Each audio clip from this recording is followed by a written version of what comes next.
The midday sun fixed its unflinching gaze upon the sands of Silithus, bearing mute witness to the multitudes forming ranks outside the Scarab wall. It continued its passage, though to the masses gathered below, it seemed as though the orb had stopped to cast down unrelenting waves of heat until the vast army simply collapsed from the exposure.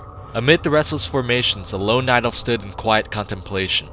Her companions eyed her with admiration, some almost reverence.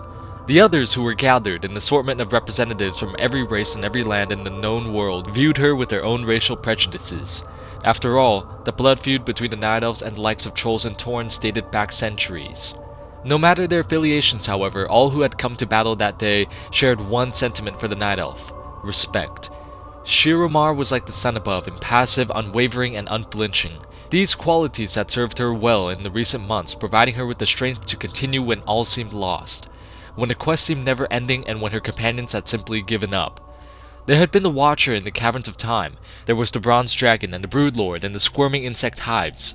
Then there were the Shards and their keepers, the Ancient Dragon, none of whom would give up their charge easily. Coercion and sometimes outright violence, all were employed to accomplish the task. And all of this for one item, the item gripped in Shiramar's hands even now, the Scepter of the Shifting Sands, reformed at last after 1,000 years. In the end, all roads had led here, to Silithus and to the gates of the Scarab wall, here where the scepter was shattered. Shiramar looked up at the sky and remembered the time when the sun had been eclipsed by the dragons, when the Qiraji and Silithid flooded over the legions of Night Elves in seemingly eternal waves, when hope seemed but a shadow. It seemed as if none would survive those terrible months, yet here she was, standing before the sacred barrier that saved their lives all those years ago, during the War of the Shifting Sands. Fandral Staghelm led the charge, his son Valstan at his side. They had chosen the gorge so that their flanks would be protected against the unending flow of Silithid.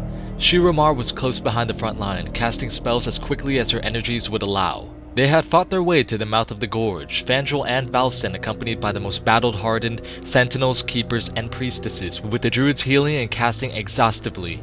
It seemed that for every massive cluster of Silithid that was destroyed, hundreds more would take their place. Since it had been for the past few days since word of the Silithid incursion had first arrived and Fandral had sounded the call to arms, the priestess Shiramar and her companions had all regained enough energy to call upon the grace of Elune simultaneously. They now watched as the blinding column of light obliterated the swarm blocking the gorge's terminus.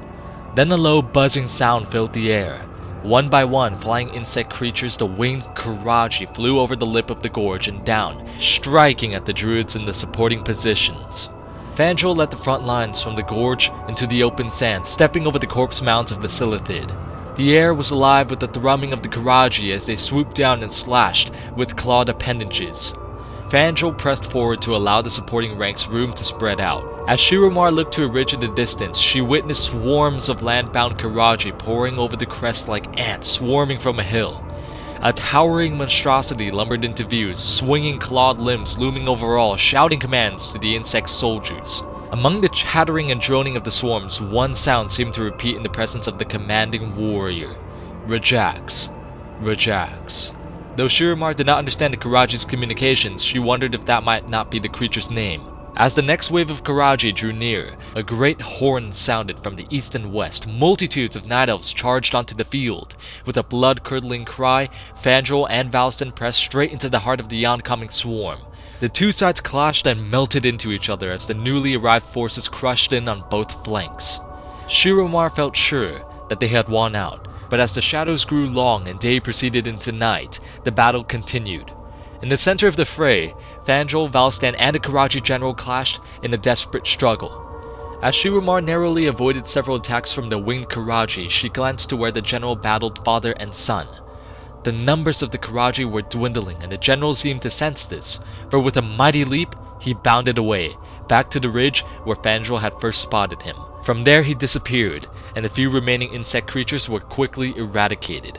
That evening, watches were set as the Night Elves' forces rested. Fandral knew that the Qiraji threat had not fully been quelled, and he expected the battle to begin anew the following morning. Throughout the night, Shiramar slept only in brief increments, the din of battle still ringing in her ears, though the surrounding desert remained quiet. With morning, as the troops reformed and pushed onto the ridge, they were greeted by an eerie stillness. Shiramar scanned the horizon, but the Qiraji and Silithid were nowhere to be seen. As Fandral prepared to press on, a messenger arrived with dire news. The town of Southwind Village was under attack. Fandral considered pulling the troops back to defend the village, but he sensed that such an action would only lead to an open door to invasion from the remaining Qiraji. They still had no idea of just how many the insects numbered, or even if they had seen all that this new race had to throw at them. Valstan correctly guessed his father's thoughts and offered to lead a detachment to the village so that Fandral could stay and provide containment. Standing close by, Shiramar heard the rest of the conversation play out. "It could be a ruse," Fandral said. "Surely we cannot take that chance, father," Valstan answered. "I'll go. I will defend the city, and I will return victorious, upholding the honor of your name." Reluctantly, Fandral nodded. "Just return alive and I will be more than satisfied." Valstan gathered a detachment, and Fandral watched his son depart. Shiramar worried that their forces were divided, but she understood the necessity of the action. For the next few days, Shiramar and the others battled wave after wave of Silithid streaming from the hives scattered through the land. Still, the Qiraji remained unseen. A feeling of dread began working its way under Shiramar's skin. She felt it a bad omen that the Silithid's masters have not appeared for so long. She worried over the fate of Valstan, and at several points, throughout each day, during lulls in the continuous butchering, she spied Fandral quietly looking back over the horizon, anxiously anticipating his son's return. On the third day, as the noonday sun reached its zenith, the Qiraji appeared, their numbers reinforced. Once again, the buzz of insect wings stirred the air. Once again, multitudes crested the rim of the horizon. They spread out before Fandral, and the others, like the shadow, cast by a giant cloud obscuring the sun, and stopped, and waited. Fandral formed his line and stood at the forefront of the ranks as storm crows circled overhead, and druids in bear form clawed the dirt in anticipation, all watching intently. Moments later, the ocean of insects parted, and the hulking form of the Qiraji general approached, carrying a wounded figure in its clawed appendage. It proceeded to the front of the Qiraji's lines, and held Valstan's Staghelm aloft for all to see. Gasps spread throughout the ranks. Shiramar felt her heart sink. Fandral stood mute, knowing that Southwind had fallen, and fearing that his son may already be dead. He cursed himself for allowing the boy to leave, and stood, frozen by a mixture of fear, anger, and despair. Within the general's claw, Valstan stirred, and spoke to the general, though he was too far away to be heard. At once, the spell that had fallen over Fandral broke, and he bolted forward, followed by the Night Elf forces, but the distance was great. And even before the Qiraji general acted, Shiramar knew that they could not reach Valstan in time. The Qiraji general fixed his second claw into Valstan's bloodied form, and with both claws attached, he squeezed. He squeezed and squeezed until finally he pulled apart, separating the young Night Elf's body at the waist. Fandral slowed, faltered, and fell to his knees, the onrushing Night Elves parting around him. As the two forces finally clashed, a sandstorm rushed in from the east, blocking out all light, choking, stifling. Shiramar felt the winds force her movements nearly to a halt. She blocked her eyes as best as she could, the howling wind buffeting her ears, drowning out the sounds of battle and the screams of her dying comrades. Through the chaos, she glimpsed the murky behemoth shadow of the Qiraji general not far away, slashing and reaping through rows of night elves like a harvester shearing wheat. Then she heard Fandral, his voice ghostly through the storm, calling for the armies to fall back. Much of what followed seemed to happen rather quickly, although in fact it took days. Fandral led his forces out of Silithus, through the mountain passes and into the bowl of Nguro crater. The Silithid and the Qiraji legions never fell far behind, consuming those who fell just beyond the protection of the primary force. Once inside Nguro, however, a strange thing happened. Word spread the ranks that the Qiraji had fallen back, just as the forces had passed the edge of the crater. The Archdruid gathered the remaining troops in the bowl center and gave the order to stand fast. Finally, a lull had come into the fighting, fleeing and dying. But the Night Elves had suffered a bitter defeat, and Staghelm's demeanor had changed irrevocably. Shiramar watched as Fandral stood guard, looking out from Fire Plume Ridge, the stream of the volcanic vents rising behind him, the orange lava glow illuminating his face, a mask that concealed the deepest anguish, a sorrow known only to parents who had outlived their children. The sudden retreat of the Qiraji puzzled Shiramar. The more she thought on the subject, the more she remembered the legions surrounding the crater. Rumors that it had been built in the primordial age by the gods themselves. Perhaps they watched over the land. Perhaps their blessing still anointed this place. One thing, however, was for certain. If a plan was not devised to stem the tide of the insect race, Kalimdor would be lost forever. The War of the Shifting Sands continued for long, agonizing months. Shiramar managed to survive battle after battle, but always the Night Elves were on the defensive, always outnumbered, and always being driven back.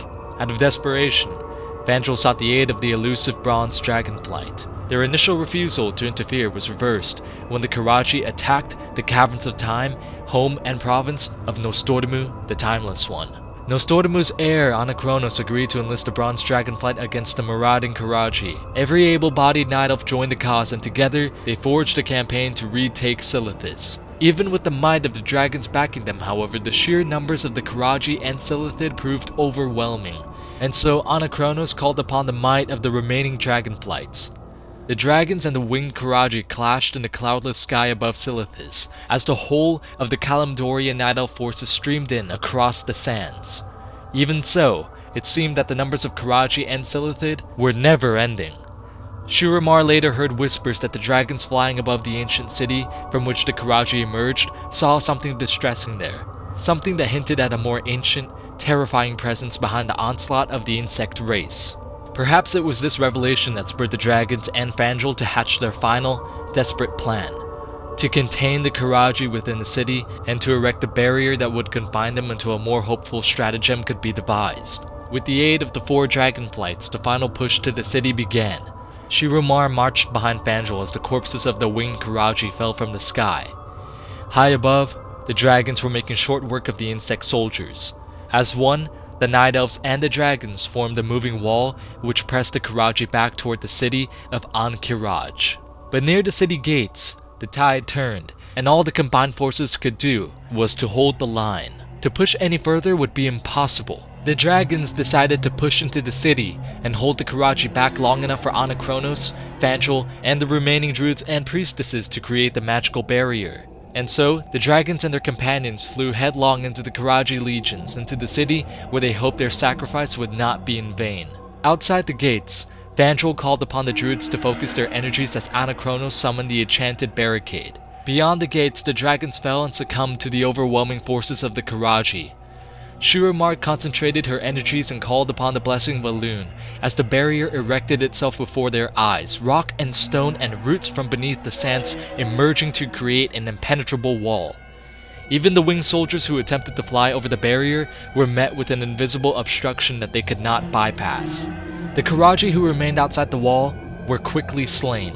The corpses of Qiraji, Night Elves, and dragons littered the bloody sands. Anachronos motioned to a Scarab scuttling below his feet. As Shiramar watched the creature freeze then flatten out, transforming into a metallic gong. Stones shifted into place near the wall, creating a dice where the gong was finally placed. The great dragon then proceeded to the severed limb of one of his fallen companions. He held the appendage, and after a series of incantations, the limb morphed into the shape of a scepter. The dragon told Fandral that should any mortal ever wish to pass the magical barrier and access the ancient city, all they need do is to strike the scepter against the gong and the gates of Qiraj would be opened. He then handed the scepter to the Archdruid. Fandral looked down, his face twisting in contempt. I want nothing to do with Silithus, the Qiraji, and least of all, any damn dragons. With that, Fandral swung the enchanted object into the magical gates, where it splintered into a shower of fragments, and he walked away. Would you shatter our bond for the sake of pride? The dragon asked. Fandral turned. My son's soul will find no comfort in this hollow victory, dragon. I will have him back. Though it takes millennia, I will have my son back. Fandral then strode past Shiramar, who could see him in her mind even now, as if it were only yesterday and not 1,000 years past that the War of the Shifting Sands had taken place.